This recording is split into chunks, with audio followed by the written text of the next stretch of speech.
This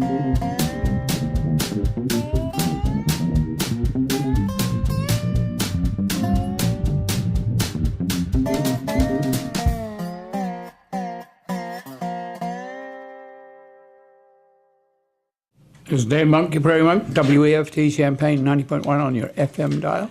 Dave on the board. Today is September the 17th, 2017, and this is Dave. We have guests today, Susan Taylor and Cope Compson, and we'll get back to that in a moment. I have a little bit of reporting to do. Liz Kirby has been up there at Rantoul taking out teasels, and that's very, very helpful. The other morning she got 147 teasels. We've been up there with 6-hour days trying to do the same, and we've been working at it for 6 years. So we're almost eliminated that invasive species.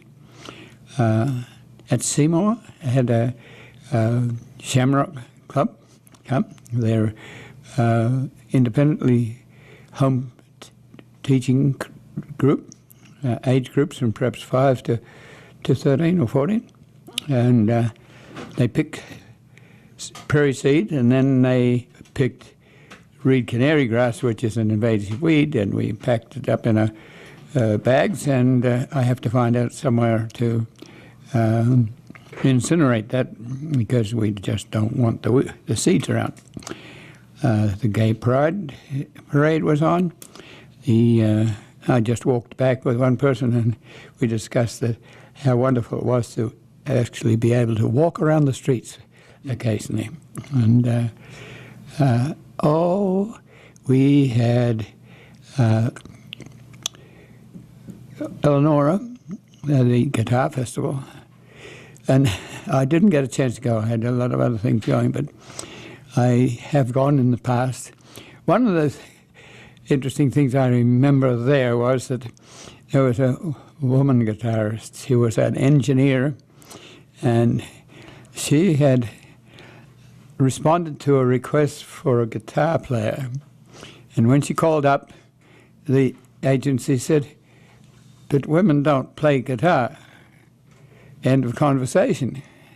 And she was there, and she was a riot, and said something about women being able to play guitar. And in WEF sessions, we often have women playing guitar. I was at the farmer's market and ran into backyard gardening people, some of whom had worked with me. And we do hope that people will put in their lawn sometimes into green. And then I ran into a couple that were doing things with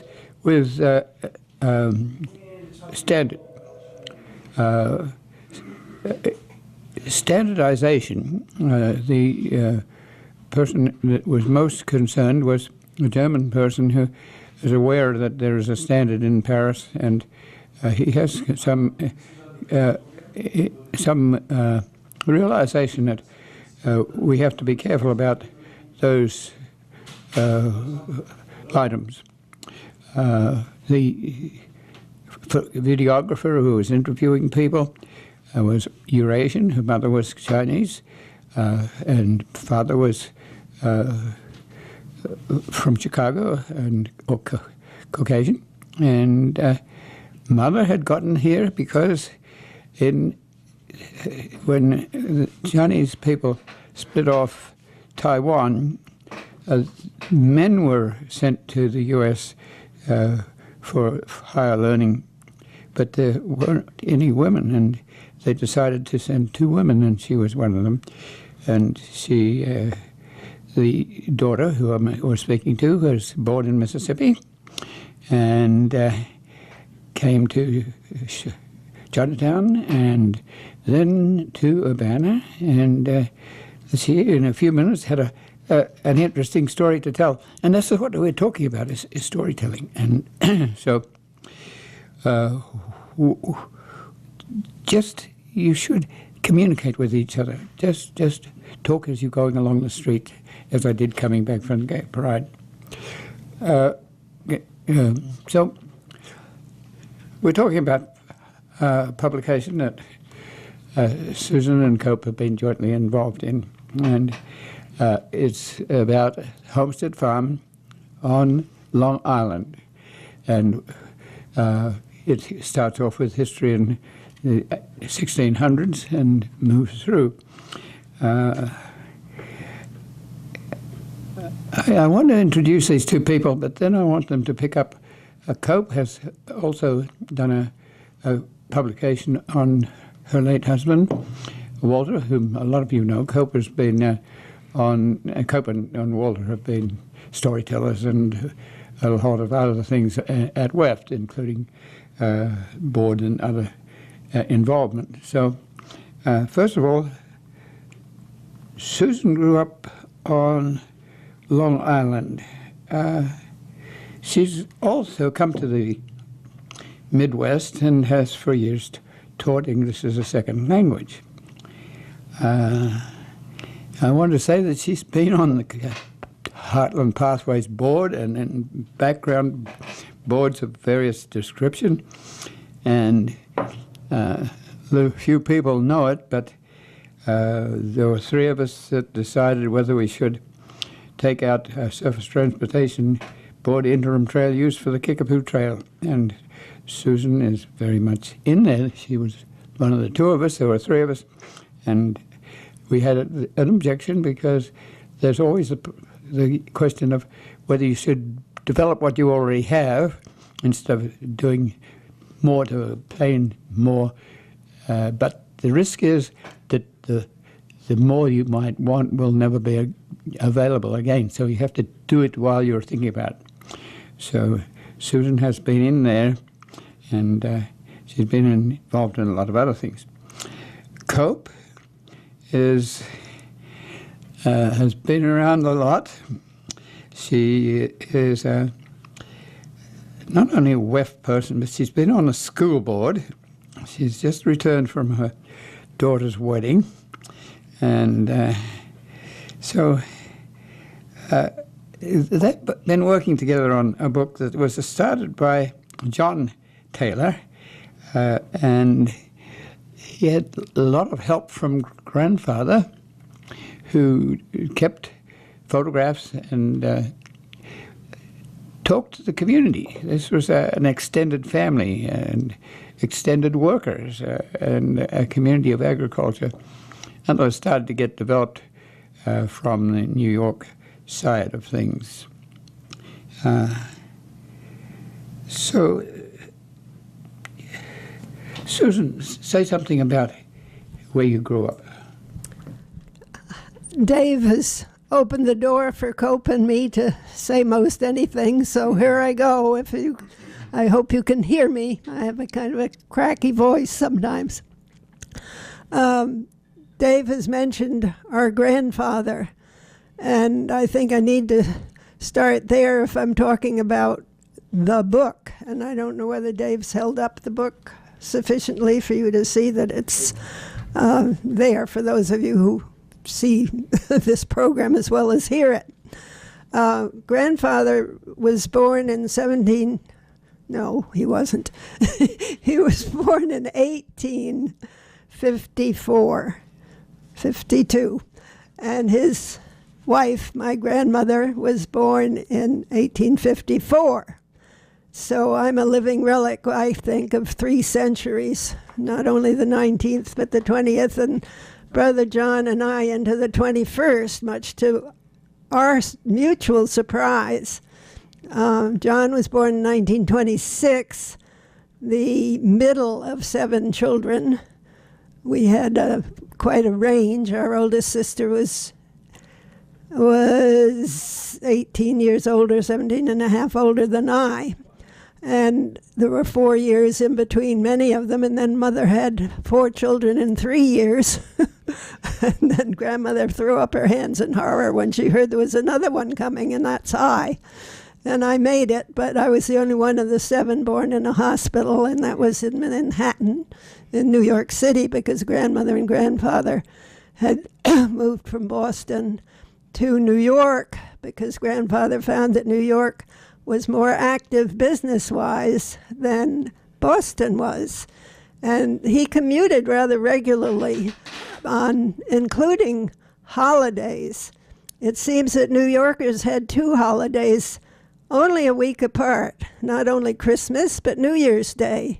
So grandfather would get on the train on New Year's Day and go up to Boston and do a good day's work because he couldn't do anything in New York. He was in the cotton business. And now we see so many changes since grandfather was in the cotton business. And there are a lot of things in our family history that are really no-nos all the way back. I don't want to get into them too much because this book focuses on the food that we all need now around the world. I'm very sensitive to that, not that I can do a whole lot about it, but we grew up on this farm that grandfather said was needed 30 miles from New York City because all the food that anybody in his next generation had to eat if they came out to get away from Manhattan, which grandfather was glad to do too. They weren't crazy about Manhattan, so his offspring and mother's oldest brother was just the same age as my dad, who was 10 years older than mother. But anyway, back to grandfather. He lost his eyesight, and he was an editor. So he edited the New England poets before he got into cotton business. And when he was a little boy, because he had this handicap of eyesight, he thought he would never be like his 5 older sisters, who were all very literate and very much writing to each other every day as they grew up. And those letters, I'm wandering off the topic of Homestead Farm as usual, but those letters that those sisters who were born in the 1850s, 60s, and of whom I only knew 2, I guess, got to be in their 90s, and did lots of very interesting things besides writing to each other every day and passing the letters around, sort of round robin, I think. And they are now stored in the, I have to get the right word, Radcliffe Women's History Library. Radcliffe is no longer part of Harvard University as it was maybe 25 years ago. I've lost track. I think it's more recent than that. But their name went off the college roster, and the niece of ours who's recognized in the book as a graduate of Radcliffe, so she's an editor kind of a person too. She does Native American books. Well, anyway, Sarah was not here in Urbana, and I've been east to be with my brother John as he pulled this book together with the help of 2 Long Islanders.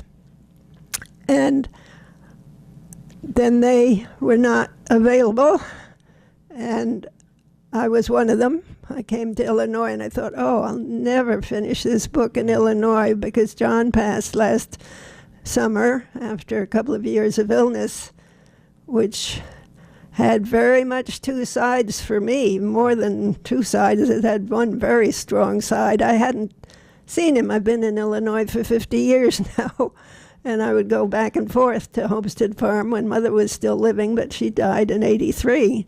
So I got to know my brother and what he'd been doing, and one of the things he'd been doing was keeping meticulous records of the birds that he worked on, which was one of his major interests. And he never left Cold Spring Harbor, Long Island, New York.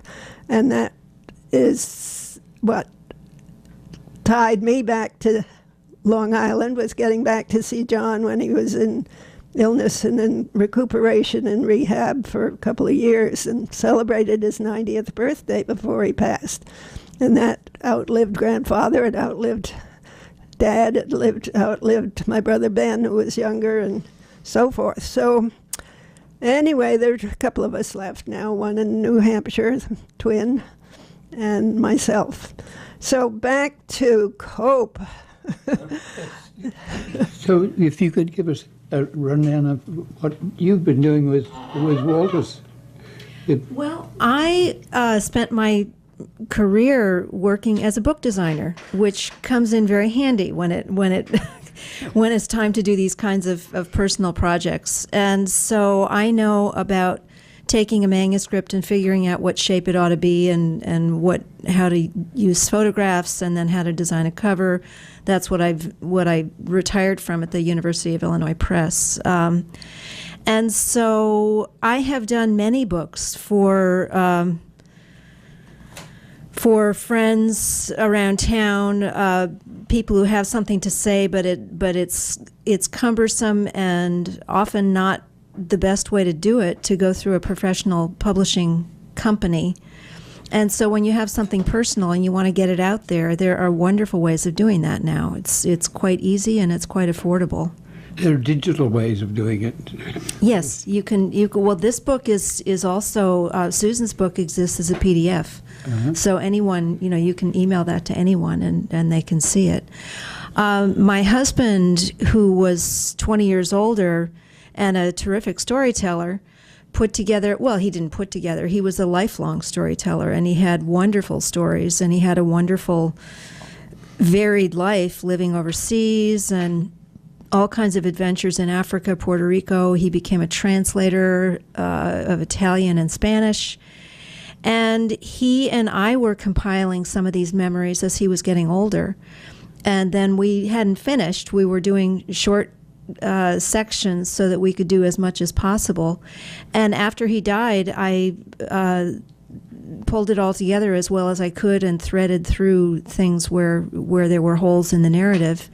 And I put together this history for friends, family, community. And so that was very similar to what Susan is doing. Yes. And what the take-home lesson of what we're talking about is that you out there have histories in your family. The little Shamrock Club that was at Seymour the other day, I got them to take a group picture, and that picture is part of their history. Just little things that you can do to put together your information. Sometimes you have so much information that you feel like it must be shoveled out into a dumpster. But in that information is the talent for you is to leave something for your children or grandchildren that they might be able to use if you don't have the talent to put it together yourself. But so that's what we're talking about right now.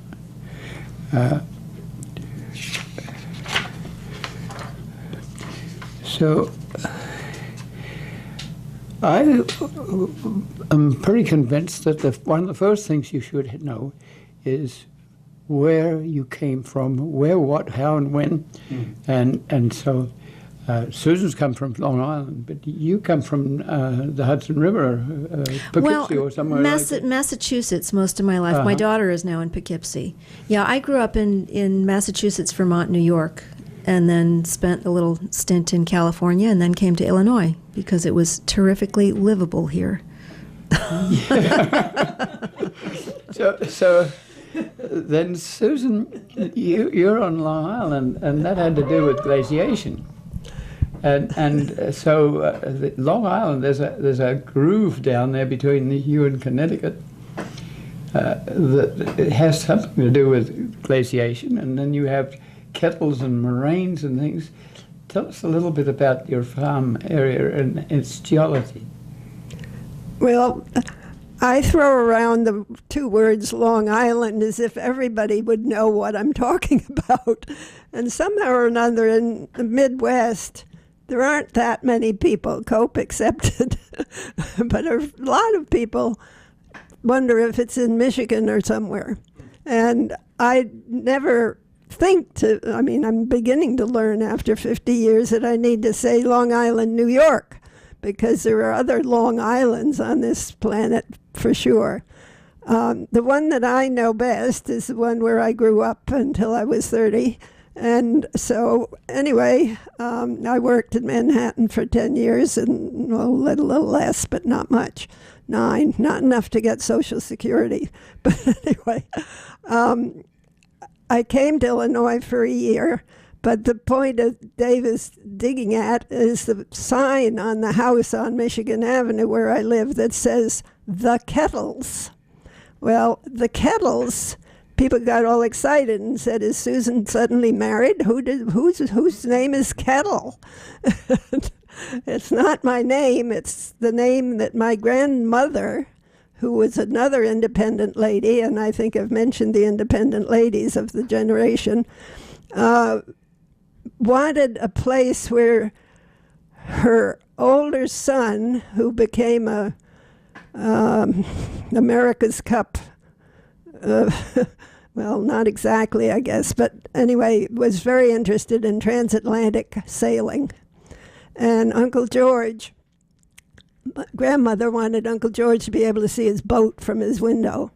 So she built a house at the Kettles, and the Kettles are named that because the driveway, circular driveway in front of the house that she had built in 1910, which is 100 years younger than the one that I grew up in, where her husband had purchased the farm 5 miles away. Anyway, they were independent characters. Grandpa, whom I never knew, he died in 1920. And grandmother lived until 1943, so she got to be over 90, but grandfather did not. Well, anyway, back again to the Kettles. So if you can picture New England as Cope and I can, Connecticut is a southern New England state, south of Boston, which Mother always held over everybody's head, that Connecticut's not a real New England state. It's too near New York. Everybody works in New York. But anyway, a lot of them do and commute to New York. But anyway, so the glacier, and Dave probably can tell if he's looked it up, and I haven't looked it up, but glacial activity that cut out the 5 Great Lakes here and also the New York Finger Lakes later or earlier, and I'm not sure which, but I'm quite sure they were earlier than the Great Lakes, but I don't know. Anyway, also cut out Long Island, cut it away from New York, from Connecticut. Long Island is about as far as from here to Chicago, and it's about 125 miles long. And when we were children, the one road from the 59th Street Bridge, Queensboro Bridge, as it's been known at various times, to Riverhead, which is 90 miles east of the city, was New York 25A, known locally as not Jericho Turnpike, North Hempstead Turnpike. And that was the one road, and that had a lot to do with how we grew up, because the schools moved and things like that to get away from the 1930s car traffic that was tearing down the hill, which is at least our homestead is at about the sea level of Champaign-Urbana, only a little bit higher. Cope, you're nearer to the Hudson, or at least your daughter is now, and the Hudson opened up to the west. You had canals. Well, I grew up when I lived in New York. I was in Schenectady, which is very close to the Mohawk River, which is parallel to the Erie Canal. Mm-hmm. So that was my experience. The Hudson, of course, is a major riverway from New York. I don't know how far north it goes. But it certainly allowed locks to move up and over a range and get into Lake Erie and places like Well, that. that's the Erie Canal. Yes. Yeah. So, so these two people have a background in geology, but then comes the settlement patterns. Who settled where and how, and so Well, this goes back to a guy named Jones, I think, and this was very early. He's starting out in 16 something, right. and yeah. Well, the Jones family, and those of you who may have visited New York and may have wanted to swim, may have gone in your experience to something that the subway, New York City subway gets there now, is called Jones Beach. And Jones Beach is the south side of 15-mile wide, roughly 15-mile wide, Long Island. In other words, not a terribly fat island. It's about a total length is 120 or 125 miles, but the the north-south part of the island is interesting in that the glacier cut out Long Island Sound, which is salt water, between Connecticut and the north shore of Long Island, which is heavily treed and wooded. And some of you may know of the airplane crash that was near McIlroy, the tennis champion. Well, this is way back. Maybe most of you never heard of McIlroy, but anyway. Or no, McIlroy, I think. That's okay. Anyway, whatever. Thanks. Anyway, I'm wandering as usual. What I'm looking for a little bit is Dave is looking for settlement. settlement And the Joneses, the agriculture thing. well, the Joneses were interested in big houses. And there were two brothers, and they were on the South Shore, and the brother that didn't want to be second fiddle to his brother on the South Shore where he was building big houses or whatever he was doing, he lived there and had a family. The brother came 15 miles north and found the house that I grew up in.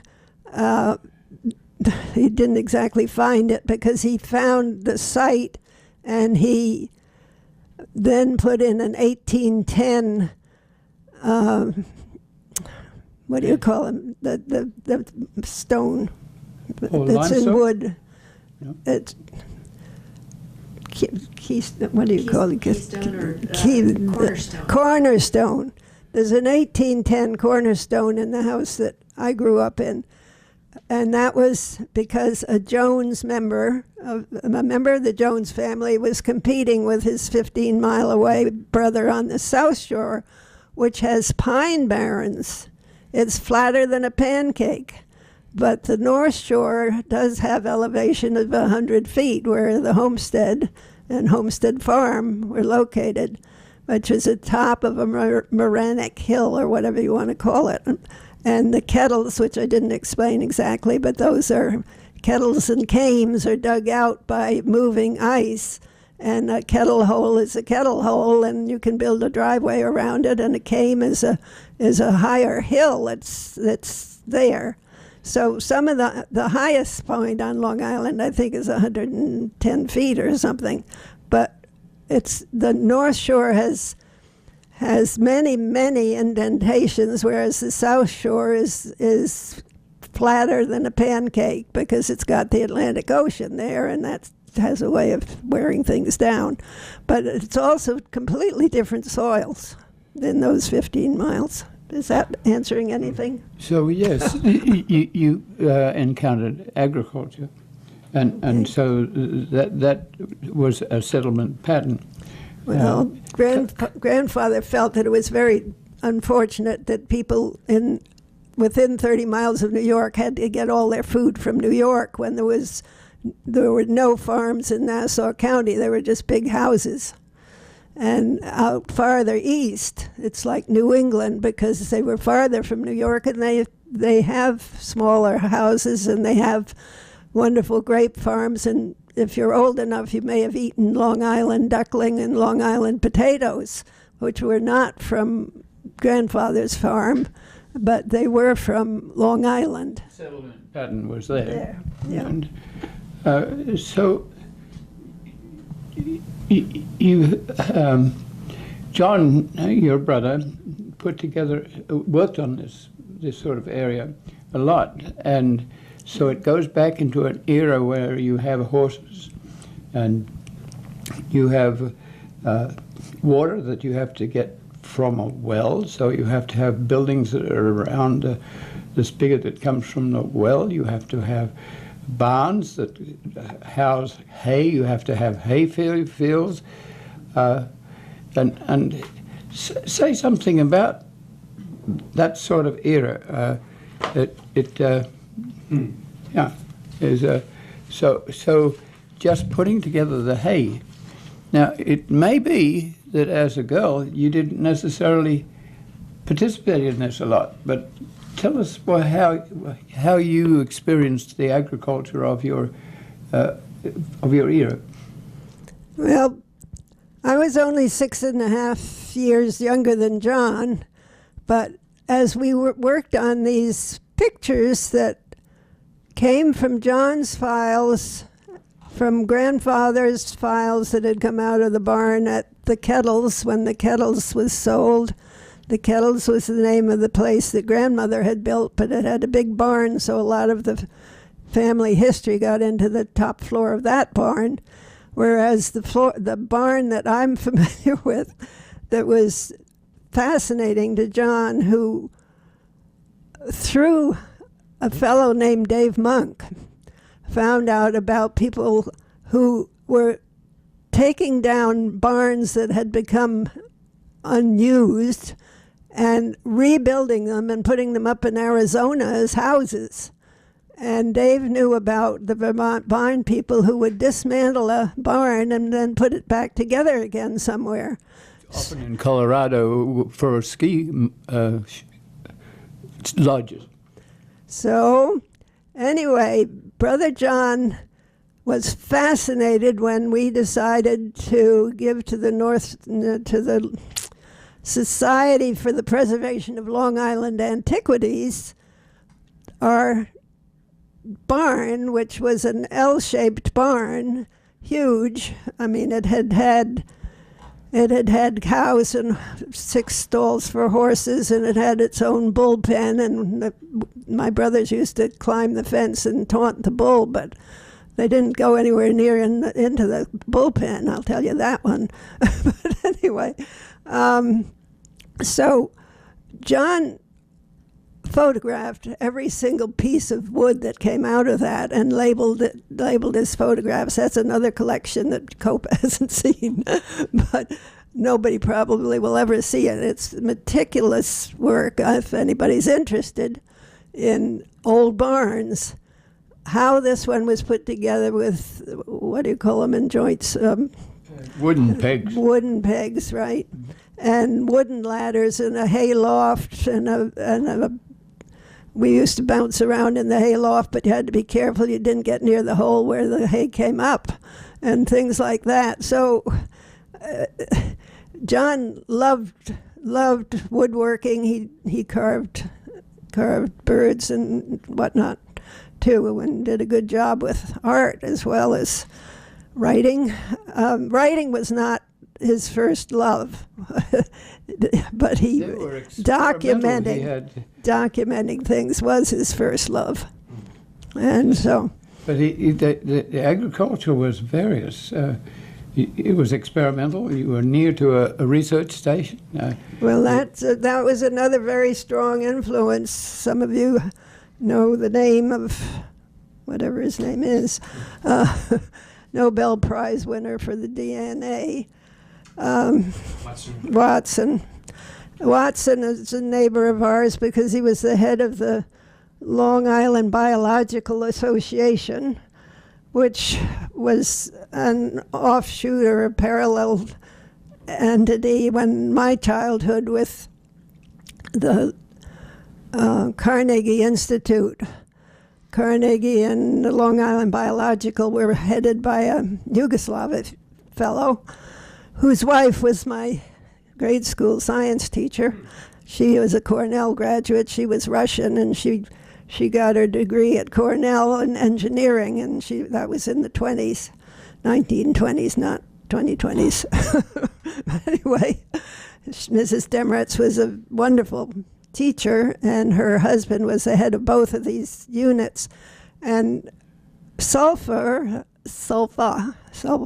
anyway, which was a very important drug in the 40s around world. Diazine, sulfur. That was developed there, and other things before DNA came to light at the Carnegie. So our grade school, public grade school, had the children of scientists who were doing very interesting things, and the families of scientists that I studied ballet with and things like that. And Rachmaninoff came in one day to say hello to the little girls who were doing. And I hid behind Josie because I was scared to death of this person. And he shook all the other little girls' hands and scared the wits out of Molly Sanderson's mother, who was playing the piano, who stopped playing, of course, when he entered the room. But anyway, it was a very rich childhood. I mean, just fantastically rich, but that I'm getting off. Oh, no, you're right on ball. You had bees. Oh, we had bees because my oldest brother got fascinated with them, and then John kept up the bees after Pem was killed in World War II at the age of 20. So Mother lost a son in war, which she couldn't stand. And the story goes, too, that Dad married Mother because Mother said, okay, I'll marry you, but it's because I don't want you to go into World War I. Yes. So you had associated people that ran the farm. Yes, we had they were extended family. Well, very much so, because they were the Danish seamen who had come at age 20 or something from Denmark to the U.S. Somehow or other he managed to sail over and ended up in Syosset, which is a Native American Algonquin term for maybe Little Oyster, because Oyster Bay is more familiar to most people because of Theodore Roosevelt having had his summer home there. But anyway, now where am I going? Extended family help. The Corfisons were more than family help. They were parallel family. And Harry had bees. Harry Corfison had bees. And he also was on the Laurel Hollow police force. And he did the races at Roosevelt Field. Anyway, a lot of people were going to Roosevelt Field, which is where Lindbergh sailed in and out of. I mean, he flew. But anyway, there's lots of stuff on Long Island going back to the Native Americans and up to the Nichols and Taylors and a lot of people. They even had chickens. We had chickens. We had an array of things on the farm. Squab. Squab is a pigeon. Squab is a baby pigeon, and yes. People used to eat them. Yes. And that was something sad as far as John was concerned, but the letterhead from Grandfather's farm that got going in 1907 shows squab and where do we have it, Cope? I was interested that they got the chickens here. and the pigeons together, and sometimes the chicken and the pigeon would feed each other. There was an interaction. There was a human interaction between the pigeon and the chicken. The pigeon and the chicken, and both parents, in a way. So they had cattle. They had dairy cattle. They had beef cattle, and often these cattle were so attuned to their human associations, that they were friendly. The cows would come up and nudge you for attention, and so you knew your horse. There's a photograph of the whole family, and Linda, the horse, is in the photograph. The dog is there. So there's a human element to this. And when you're storytelling, we want to see some of that human element. Cope, you might say something, you might have some human element that we can share. That Walter had been around a lot, and he was very interesting. I would pull some flowers out of the garbage can, and he'd say, "That's a recognizable plant." So say how much how you have to handle your own interaction, whether you're on a school board or whether you're doing this sort of work with publication. How do you handle your own involvement? You mean my personal Yes, involvement in Walter's stories? Yes. Tell us a little story that lets people know that they can include these sorts of things in their writing. Well, putting together Walter's stories, he grew up, he was born in 1930 in Florida. And the stories of Florida back then, it was very much agricultural, non-tourist. He was in Gainesville, so it was the university town. And his stories were things like how he made money. He was a water boy for the Florida Department of Corrections. He when he was 16, he drove a truck and took water to the chain gangs. And he had so many wild experiences. It had something to do with milk, I think, in Africa. He worked for the Borden Foods Company. That was his ticket to get out of a backwoods childhood and experience. When he graduated, he went to war in Korea, and so that was his first experience of being overseas. And he fell in love with foreign cultures, and he was going to do anything in the world he could to get out of Florida. So he grabbed his sweetheart and he said, "How about moving to New York?" And I think he was 23 because he finished college a little late because of serving in Korea. They moved to New York, and he just followed his nose, and he found a job working for the Borden Foods Company, which had an international division. And the next thing they knew, they were on a ship to Africa. And they lived in South Africa for, I think, 3 years, had their first son was born in New York, and then one in Africa, one in Puerto Rico, where Walter transferred from Africa to Puerto Rico.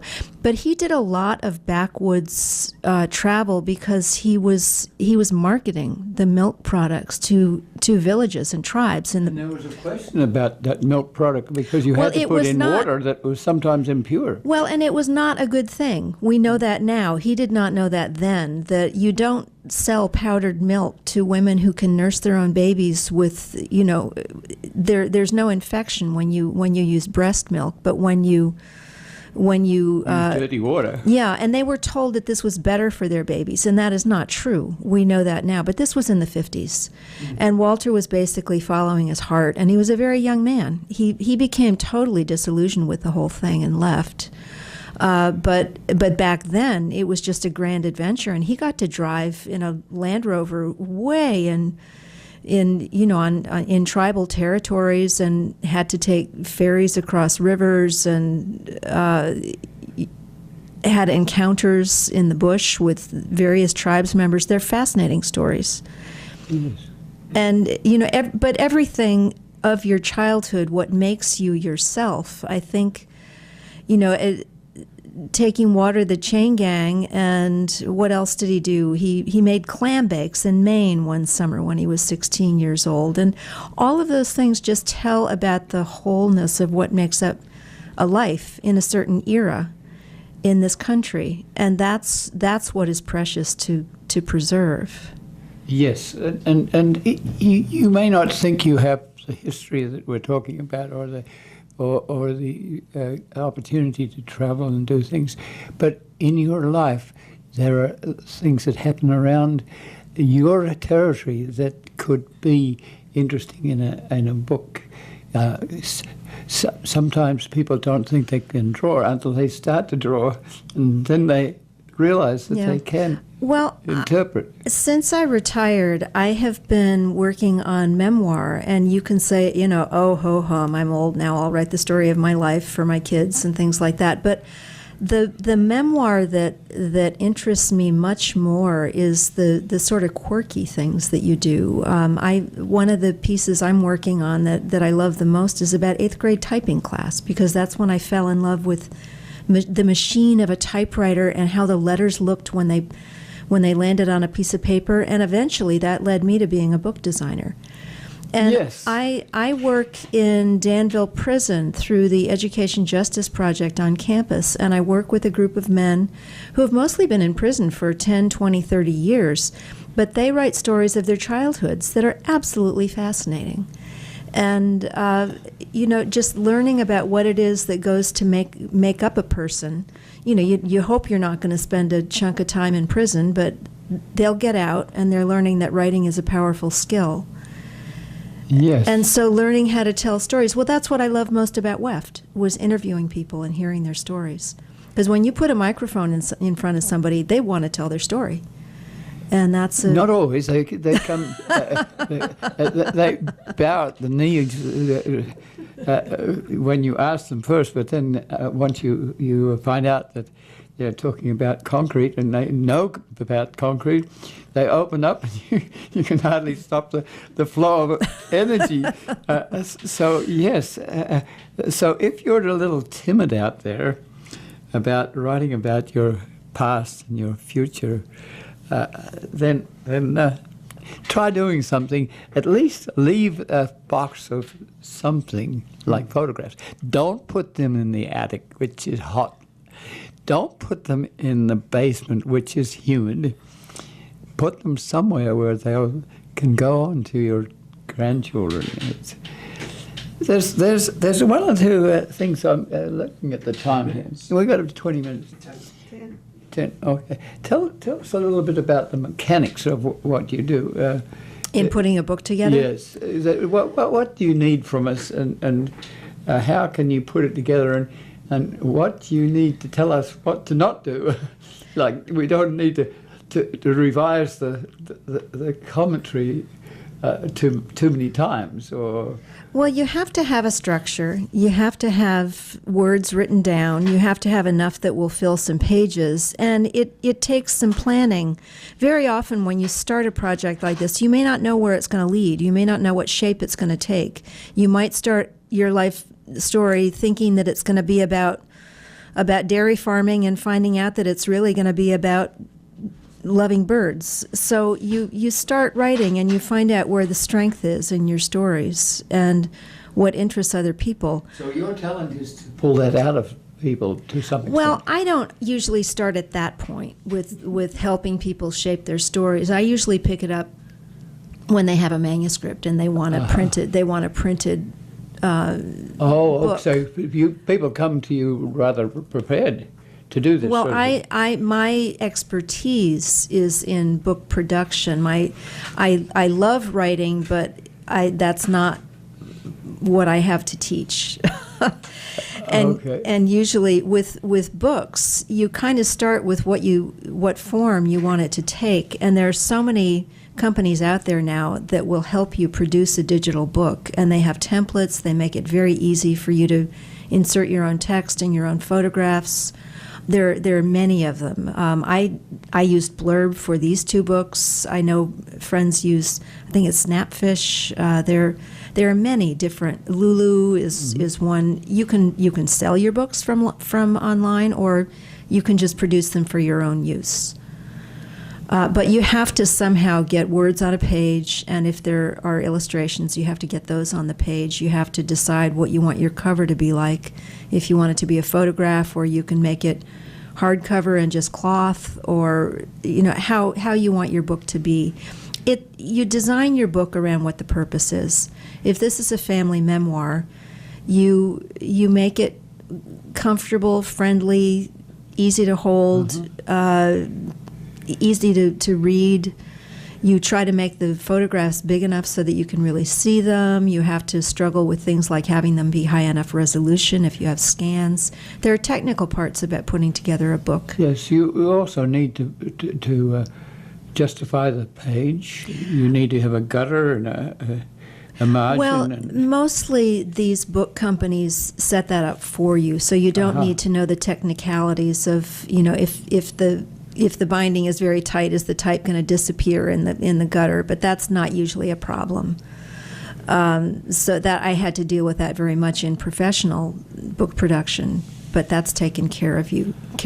So in the past, when we had offset press, you had to order up 2,000 copies if you wanted 2,000 copies or 20 copies, and that was it. Your press was, you had goldenrods and you put your photographs in, and it was a done deal. You could republish, but it was rather expensive. The advantage here is that you can reproduce digitally. Well, you can actually print one book at a time, and if you don't want to have 50 of these books sitting in your garage, you can just have the printer hold the electronic files, and you can have people order the books online. And the thing is that the price is very reasonable for a paperback 50-page book. You can get that for $6, $8, $10, depending on how many you print. If it's one-off, it's more likely to be 10. If you print 100 of them to give to friends and family or sell, you'll get your cost down to about $6 each. And hardcover is more. That's more like 30. I'd just give as a ballpark for an individual hardcover book. And I think you can sometimes use quotes in this situation. You can put a CD in the back page, which brings perhaps some of the Appalachian music, or what is your particular forte of music? Well, that's more complicated, and if you want to pull together a CD, you can do anything. But that takes expertise. That takes mastering a CD and producing it and making the label, and that's quite a bit of work. But anything is possible on an individual basis, and if that's something you want to do and you don't know how to do it yourself, you can find someone called a book packager who will help you do that. Well, going back to the Long Island situation, you're now distributing these books. It was my birthday, and I got a birthday present of a book, and so that's not always easy. Give us a comment on how it is to distribute this amongst the relatives. Well, those are the three words that are a little bit tricky amongst the relatives. The son of Brother John is Russell Williams Taylor. John, middle name is Williams, and that goes back to Moses Williams, and Moses Williams was none other than somebody who was very well endowed because of the triangular trade. In case you don't know what it is, look it up. Anyway, so the Williams was mother's middle name too. So where am I going now? You said about distributing books. Russell is the father of a son, one son only, whose name is Nathaniel, who's made a name for himself in fencing, but also in being early admission to Cornell, which is where Russell got 3 degrees, when they were a little less difficult to pay for. And Russell is now in his... He was born in 1960, so you do the arithmetic. Anyway, he's getting up there. So Russell and his mother, my brother John's widow, Joy Taylor, had a look at this before Cope and I let it go in early August, at which time wedding plans and travel plans and all kinds of things were tearing us in various directions. And Cope said, let's get it done, let's get it done. And I said, yeah, I think we better. And so let go, Susan, because Susan wanted to add this and that. And Cope said, let's not. So anyway, now it's distribution time. Where is it going to go when we get... I decided at the last minute that I wanted 50 more copies because I'd been talking to all my friends here about it, and some of them sounded pretty interested. So we started out with 100 copies, which Sarah, who had encouraged us, who's done these Native American books that are classic, Sarah said 100 is usually kind of basic for a first printing of anything. And at the last minute, as Cope was getting on a plane, I said, I think I want 50 more. And so the 50 more came before the 100 came. And they all went to Long Island, except for one copy to Cope, because she's well known there, and they faxed it over, not faxed it, but whatever they did, UPS or USPS, Postal Service. Digital. Whatever it was, it came this way in a cardboard box to Cope's front porch, and I picked it up and got it. Okay, so now we have 150 to distribute, and Susie has already distributed probably 25 or 30 just here and there. And so the rest of them are all on Long Island because Russell said he'd do half. So anyway, this is it. And it does cost something to mail a book like this to your friends and fellow people. And I've recently done one for $3 even, and even book post is not that inexpensive. At least I haven't consulted the post office about it. Well, I think we have to wind up now. But we thank you very much, Susan Taylor, for coming, and Cope Compton. Thank you. And, Thank you. And yes, it's kind of fun to do this if you don't get freaked out by what you want to include. And so this is Dave Monk, your Prairie Monk, WAFT, Champaign, 90.1 on your FM dial. Dave on the board. As always, the views and opinions expressed here are solely those of the speakers and no one else.